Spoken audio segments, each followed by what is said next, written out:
Alright, now that we have made some money, we're going to look at some different banking features in QuickBooks.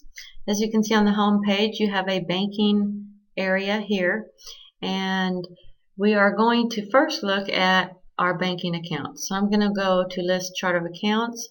I'm going to see my checking account there. I can double click on that, and it takes me to the checking register. So I can see how much money I have deposited and how much money I have paid out, as you can see. And then we have a ending balance at the bottom. I'm going to close the checking register. You can also look at other registers. You have an accounts receivable register. As you already know, that keeps track of any accounts receivable transactions when a customer purchases on account and also when they make payment on account. So I'm going to close that register. You can also have a credit card account. If I double click on the credit card account, I can see any transactions that I have, charges that I've made on this account, or payments that I've made on this account. So I'm going to close that register. So I just want you to know what the registers are. You can look at your accounts in detail. Any increases or decreases to your accounts will be shown in their registers. So I'm going to close the chart of accounts.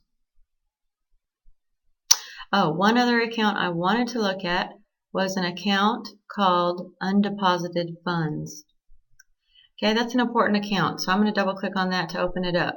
Undeposited Funds is the temporary holding account where all money that you have received goes until you make a deposit into your checking account.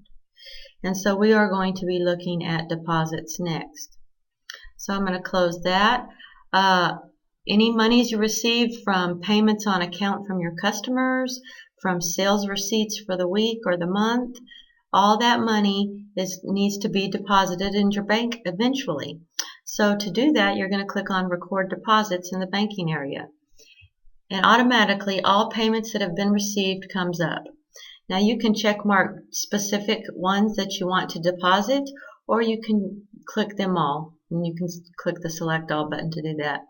And then I click on OK, and then notice it says From Account, Undeposited Funds. These are all coming from the Undeposited Funds temporary account, and they're going to go into your checking account. Choose the correct date for the deposit. I'm going to go ahead and change this to the 31st, last day of the month. If you wanted cash back, you would put that amount here.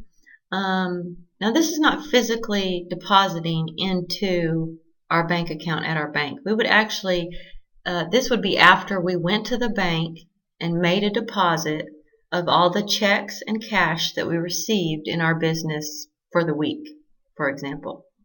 And then we would come in here and we would make the deposit in our records. So we hit Save and Close on that. Now let's go see what that looked like. So I'm going to click on Lists, Chart of Accounts. I'm going to open up my checking register. Now notice I made a deposit here for $667.65. Notice that it's coded as DEP down here, and I can double click on that, and it will take me to the deposit that I just made, showing me I had 2 cash deposits and 1 check deposit. And so that is how you make a deposit from undeposited funds to your checking account.